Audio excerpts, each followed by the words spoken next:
Chaque jour, Charles et Carole vous présentent la leçon de l'école du sabbat.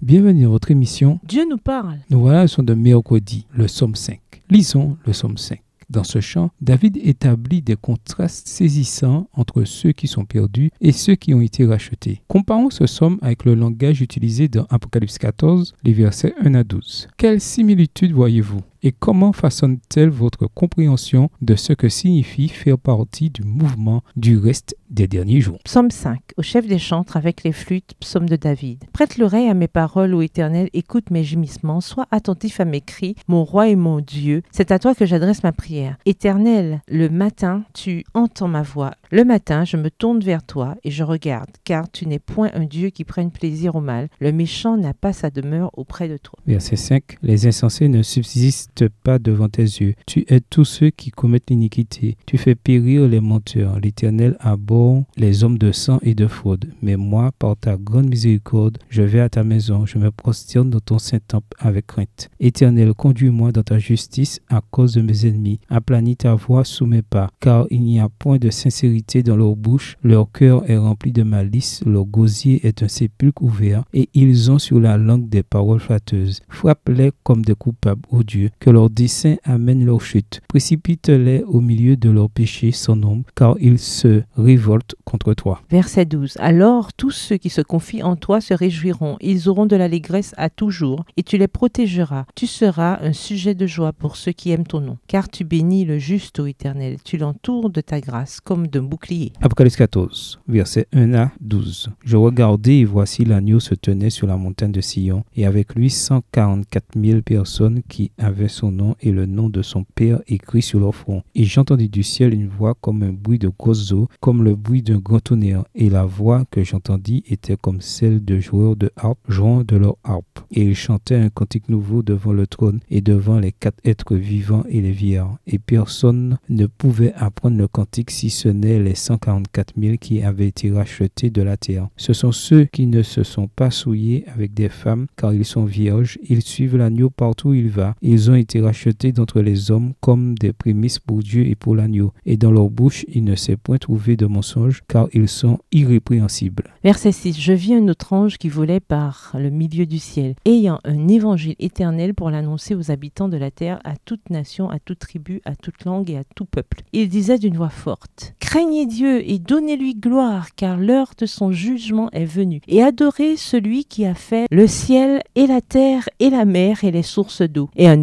second ange suivit en disant: elle est tombée Babylone la grande, qui a abreuvé toutes les nations du vin de la fureur de son impudicité. Et un troisième ange les suivit en disant d'une voix forte: si quelqu'un adore la bête et son image et reçoit une marque sur son front ou sur sa main, il boira lui aussi du vin de la fureur de Dieu, versé sans mélange dans la coupe de sa colère. Et il sera tourmenté dans le feu et le soufre devant les saints anges et devant l'agneau. Verset 11. Et la fumée de leur tourment monte au siècle des siècles, et ils n'ont de repos ni jour ni nuit, ceux qui adorent la bête et son image, et quiconque reçoit la marque de son nom. C'est ici la persévérance des saints qui gardent les commandements de Dieu et la foi de Jésus. Remarquez l'insistance de David: le mal n'a pas sa demeure auprès de Dieu. Psaume 5, le verset 5 dans la version Louis II. L'objectif du tabernacle était que Dieu demeure parmi son peuple. Et ce sera la même chose dans le royaume de Christ. Voir Apocalypse 21, le verset 3. Ceux qui veulent s'approcher du trône de Dieu doivent être rachetés. Il est également remarquable que David décrive un acte d'adoration dans Psaume 5, verset 8, qui est la question clé en jeu dans le grand conflit. Apocalypse 13 mentionne l'adoration à 5 reprises, version second 21. Et le message des 3 anges appelle le monde à adorer celui qui a fait, second 21. David nous dit qu'il craint Dieu et le message du reste appelle le monde: craignez Dieu et donnez-lui gloire, car l'heure de son jugement est venue. Apocalypse 14, verset 7. Remarquez également comment les rachetés d'Apocalypse 14 sont décrits. Il n'y a pas de mensonge dans leur bouche. Ils disent la vérité et leurs paroles et leurs actes reflètent le caractère de justice de Dieu. Les méchants, selon David, n'ont pas de sincérité dans leur bouche. Psaume 5, le verset 10 dans la version second 21. C'est une scène stupéfiante que Jean présente dans la partie clé du livre de l'Apocalypse. De simples pécheurs ont été arrachés à la mort et ils reçoivent le privilège de se tenir dans la présence de Dieu. Ils n'ont pas mérité ce droit. Il leur est accordé grâce au fait que l'agneau de Dieu, le juste Fils de l'homme, est là, debout à leur côté. Ils sont pardonnés, rachetés. Ils n'ont plus à porter leur propre culpabilité, à comparer avec Psaume 5, verset 10. Car l'agneau de Dieu l'a porté pour eux, à comparer avec Ésaïe 53, verset 12 et 2 Corinthiens 5, verset 21. Une fois que le nom de Dieu est inscrit dans votre cœur, il est difficile de garder le silence. Le peuple de Dieu prononce une dernière offre de miséricorde d'une voix forte. Apocalypse 14, verset 7. Alors tous ceux qui trouvent en toi un abri se réjouiront. Leur vie sera toujours un cri de joie. Tu les protégeras et ils exulteront en toi, ceux qui aiment ton nom. Psaume 5, le verset 11. Imaginez, vous vous tenez devant un Dieu saint et parfait et vos moindres faits et gestes sont mis à nu devant lui. Que vous indique cette perspective sur votre besoin de la justice de Christ? Au revoir. Et à demain si Dieu veut.